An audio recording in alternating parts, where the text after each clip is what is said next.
Frabato, le magicien, par France Bardon, chapitre 2.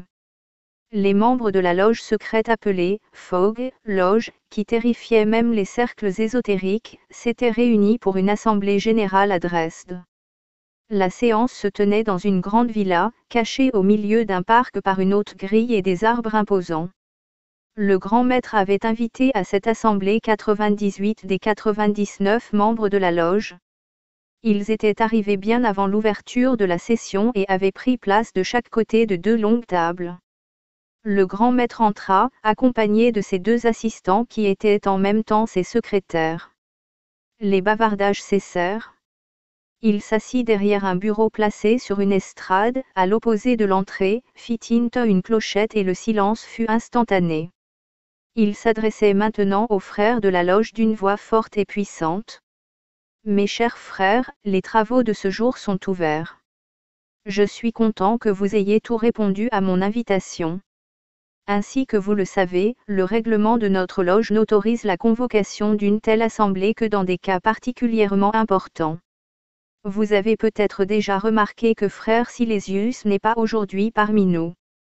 Malheureusement, il s'est rendu coupable en révélant des secrets de la loge et nous devons procéder à son jugement. Ce sera le premier point de l'ordre du jour. Le deuxième point concernera le magicien Frabato qui est devenu célèbre dans tout Dresde. Mes chers frères, vous savez tout que frère Silésius avait déjà parcouru les 25 grades de l'initiation dans le cadre de notre loge et qu'en conséquence il devait être tout à fait conscient de son parjure. Son ambition l'a poussé à révéler à un de ses amis nos rites d'évocation d'entités élémentales.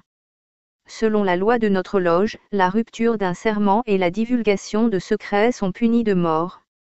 Cependant, la sentence ne devient exécutoire qu'après qu'un vote secret ait été effectué par tous les membres présents. Bien que la personne en question soit mon ami, je ne peux lui trouver une excuse quelconque pour sa conduite. Je le livre donc à votre jugement. Une tension extrême s'empara de tous les frères et ils chuchotèrent entre eux fébrilement.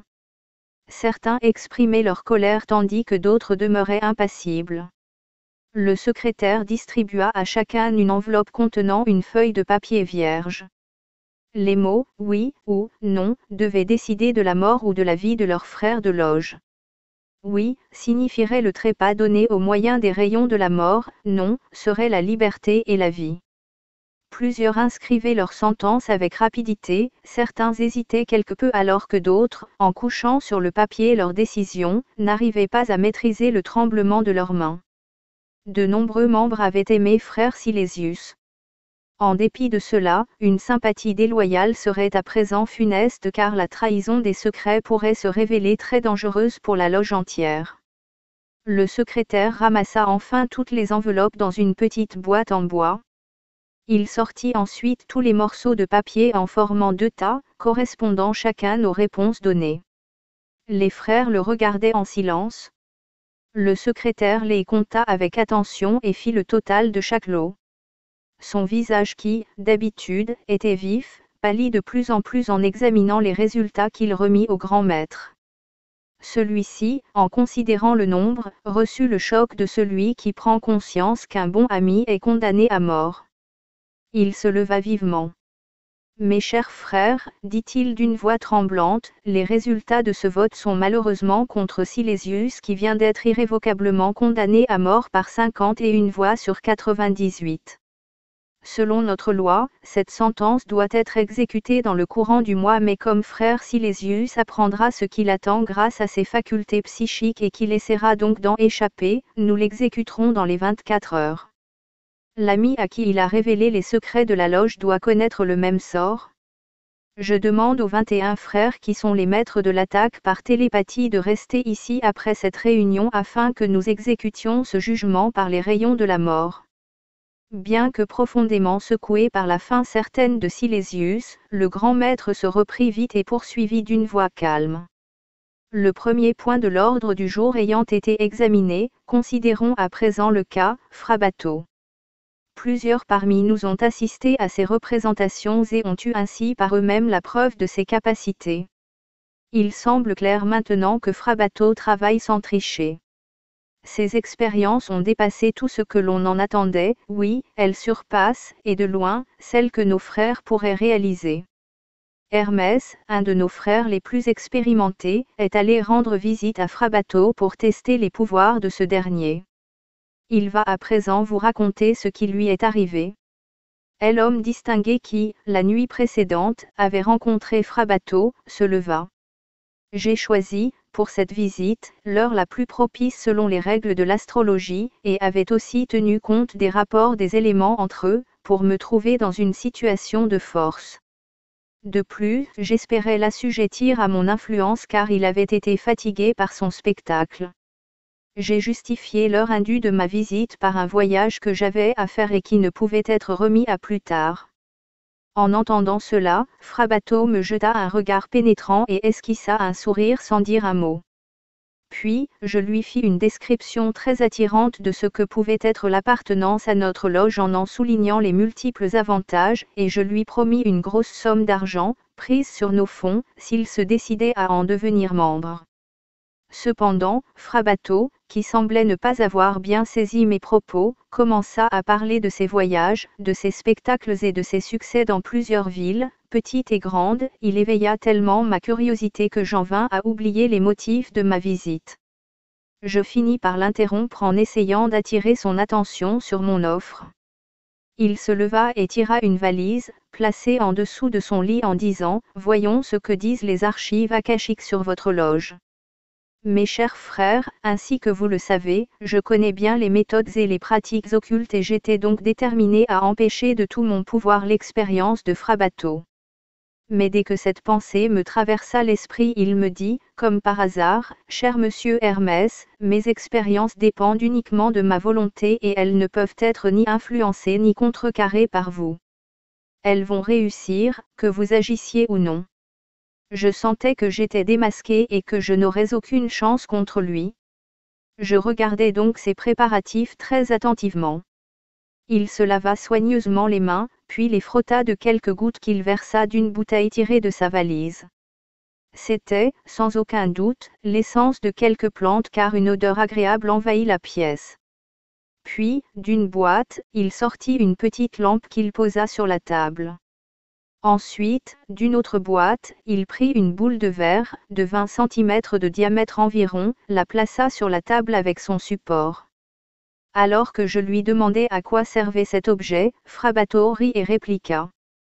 Si votre loge avait de vraies clairvoyances et si ceux-ci détenaient la connaissance qu'ils prétendent posséder, vous sauriez alors que ceci est un miroir magique. Cette boule est remplie d'un liquide dont la composition ne requiert pas seulement un travail de patience mais aussi d'excellentes capacités magiques.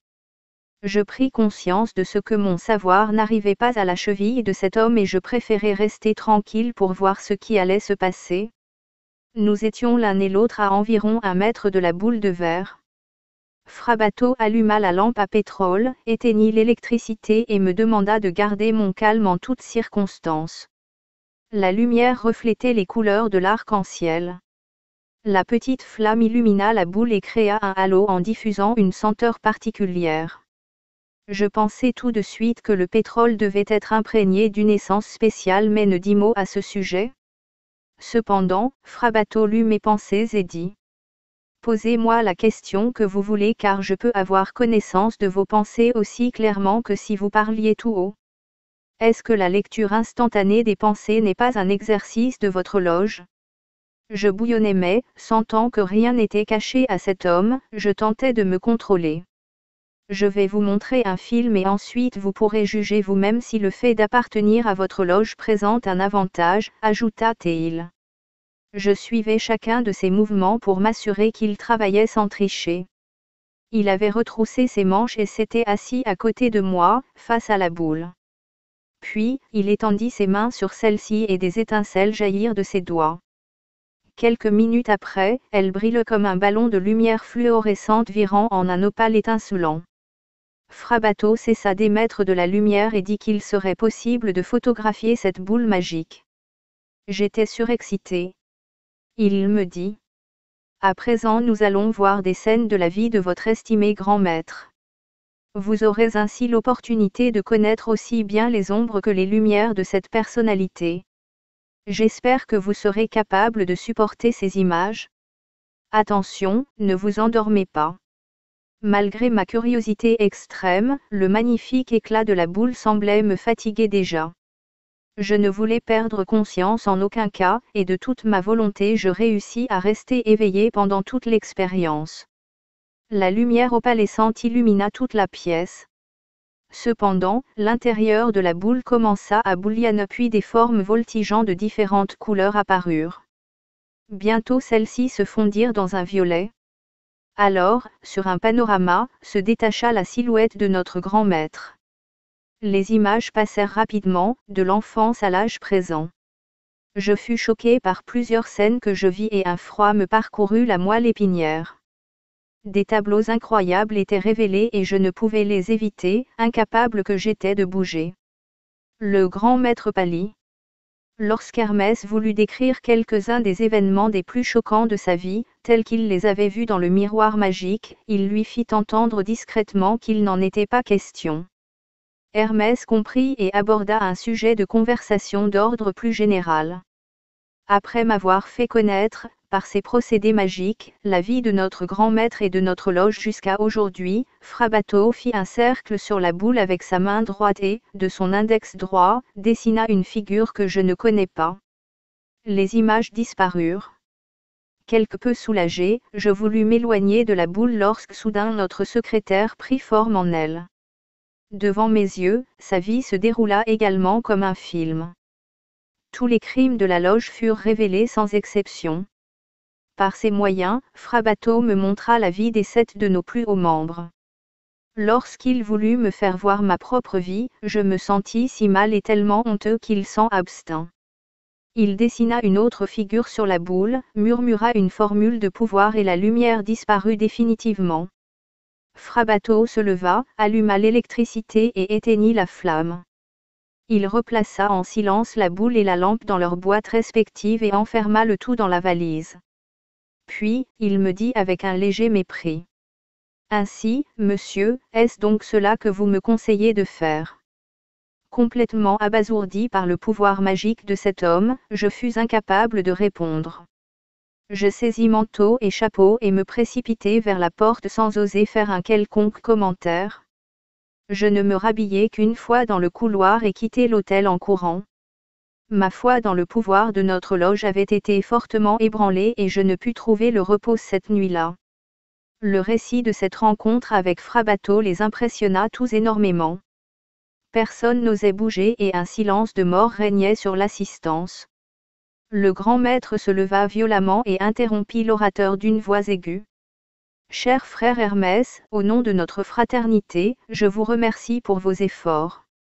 Tout au long de cette mission difficile, les révélations de Frabato sur les activités de notre loge et celles des plus hauts et des plus âgés de ses membres constituent une insulte pour moi. Je jure, au nom du Seigneur des Ténèbres, que nous déchaînerons toutes les furies de l'enfer sur Frabato pour qu'il apprenne à bien se comporter avec nous. Nous allons manier le rayon de la mort jusqu'à ce qu'il périsse de la pire des façons. Qu'il soit maudit, au nom de Satan, au nom de Astaroth et au nom de Bélial. Ce terrible serment que le grand maître hurla dans sa rage fut le plus puissant qu'il fut permis de prononcer en public. Personne ne pouvait échapper au pouvoir de ce serment ni à la persécution de l'ordre. Il demanda aux 21 juges de la loge de rester dans la salle, remercia l'assemblée pour sa coopération et clôtura la séance en faisant tinte la clochette. Les frères se séparèrent en se donnant mutuellement le signe secret du salut de la loge puis disparurent dans l'animation de la ville. Un comportement discret était l'une des plus strictes règles de la loge afin de ne point éveiller l'attention du public ou des curieux. Le grand maître s'assit à nouveau et un sourire de contentement parut sur son visage. Il sentait instinctivement que ce Frabato était un ennemi puissant mais il ne pouvait revenir sur son serment. Il ne voulait surtout pas admettre que son autorité sur les frères pût être remise en cause ou entièrement anéantie. Les frères qui étaient encore présents discutèrent pendant un long moment pour savoir de quelle façon attaquer Frabato avec le plus de succès. plusieurs suggestions furent notées par le secrétaire afin qu'une décision fût prise lors de la prochaine réunion. Le cas de frère Silésius avait été résolu selon les règles traditionnelles, il n'était donc pas nécessaire de s'attarder sur lui. Sur un signe du grand maître, le secrétaire quitta la salle et alla dans une chambre, derrière la maison. Cette pièce, dont les portes avaient été équipées de serrures de sécurité et qui ne disposait d'aucune fenêtre, abritait une armoire aménagée avec soin, dans laquelle différents instruments magiques étaient rangés. Le magicien noir ouvrit une boîte en fer et en retira un cercueil dans lequel était étendue une petite statue de cire représentant un être de sexe masculin. Puis, il prit, d'un coffre-fort encastré dans le mur, une grande bouteille brunâtre scellée d'un bouchon de verre. Il mit ces objets sur la table, au milieu de la pièce. À l'aide d'un couteau, il découpa un petit morceau du crâne de la statue de cire, débouchant ainsi un canal qui longeait la colonne vertébrale de la poupée. Le secrétaire décella la bouteille brune et l'ouvrit. Par le trou effectué dans la statue, il versa autant de liquide qu'il était nécessaire pour la remplir entièrement. Puis, il reboucha l'ouverture avec le morceau précédemment ôté, cédant de la cire liquide d'une bougie allumée à cet effet. Il pétrit et amollit la cire, effaçant ainsi toute trace de trop. Il scella à nouveau le bouchon sur la bouteille avec la bague qui lui servait de seau. Une surface plane et circulaire avait été modelée sur la poitrine de la statue. Le secrétaire y inscrivit le nom de loge de la victime. Sortit un registre de l'armoire et parmi les écrits secrets de la loge, il inclut la date et le nom du condamné puis le remit à sa place. Ouvrit ensuite le tiroir d'une commode dans lequel étaient rangés des poignards de longueur, de forme et de grosseur variées. De cette collection, il choisit une dague, petite mais très effilée. S'étant assuré qu'il n'avait rien oublié, il mit la statue de cire et le poignard dans le cercueil et quitta la pièce en prenant ses objets avec lui. Referma prudemment la porte et revint dans la salle. Le grand maître s'empara du cercueil et vérifia que la figurine avait été préparée de façon canonique. Puis il dressa celle-ci, debout, sur le sol. Lorsque 3 grosses chandelles furent allumées, on éteignit la lumière électrique.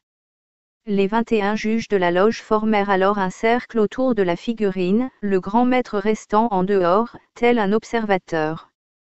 Les frères joignirent les mains et s'approchèrent 7 fois et lentement de la poupée de cire en la fixant continuellement. Ils commencèrent tous à respirer selon un certain rythme, levant et baissant les bras en même temps. Chaque fois qu'il exhalait l'air et baissait les bras, il laissait échapper, en un cri, une formule magique. Ce rite se répétait de plus en plus vite. Une brume commençait à se former autour de la figurine, elle se changea en nuage et devint enfin une grosse boule qui enveloppa complètement la statue de cire. La couleur grise, perceptible au début de la cérémonie, virait lentement au rouge. De sombres silhouettes semblaient s'y être condensées. Après quelques minutes, la boule nuageuse avait pris l'aspect d'une sphère rouge-feu. Alors le grand maître s'approcha d'elle en faisant de sa main droite un signe dans l'air et en brisant la chaîne formée par les frères. Lentement, le nuage rouge fut absorbé par la figurine. Les frères, épuisés, s'assirent autour de la table. Le grand maître s'empara alors de la statue de cire et la mit dans le cercueil ouvert. Il éteignit avec solennité les chandelles dressées de chaque côté de celui-ci. Un silence absolu régnait dans la salle et les 21 frères fixaient cette scène avec une intensité telle qu'ils n'osaient plus respirer. Le visage du grand maître se figea tel un masque. Ses yeux étaient immobiles et froids pendant qu'il saisissait le poignard. Sa main s'éleva lentement, ses yeux fixant la cible, le cercle comportant le nom de la victime. Puis la lame étincela à la lueur des chandelles et pénétra dans la poitrine de la figurine. Un fracas de tonnerre secoua la salle et le sol, alors qu'un grondement emplissait l'air comme l'explosion d'un orage. Ceci dura quelques secondes et se transforma en un bruit sourd qui cessa bientôt complètement, faisant place à un étrange silence. Une expression de triomphe parut sur le visage du grand maître car il sentait qu'il était le seigneur de la vie et de la mort. L'esprit soulagé, il s'affaissa sur une chaise placée à côté de lui. Bien que les participants connussent ces phénomènes, à chaque rituel ils étaient de nouveau saisis de crainte et d'horreur. Le secrétaire s'en remit le premier. Il alluma la lumière, éteignit les chandelles et enleva le cercueil. Les autres frères revinrent aussi à eux. Le phénomène qu'ils venaient d'expérimenter constituait pour eux la preuve que le but de leurs efforts avait été atteint.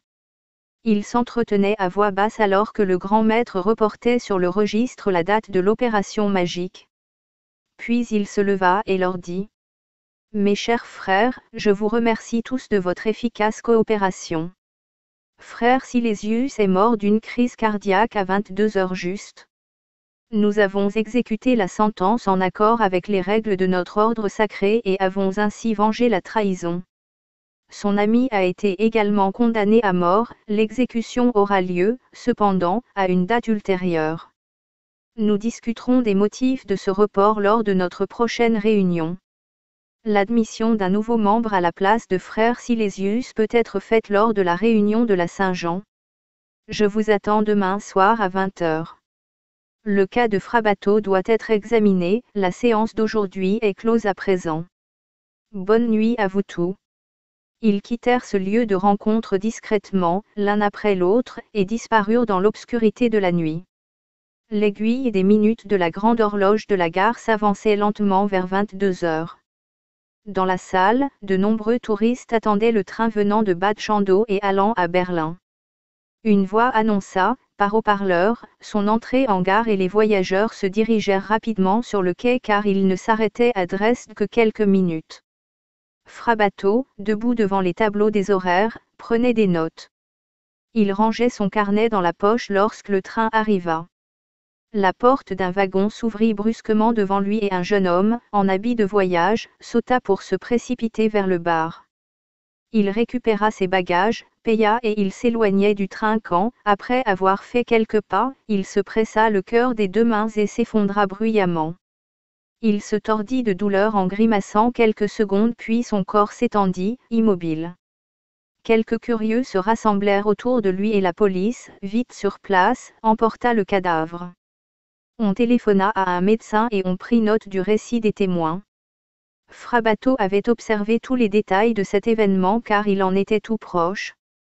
Il avait réalisé tout de suite, en sa qualité de mage, que dans ce cas toute aide ne viendrait que trop tard.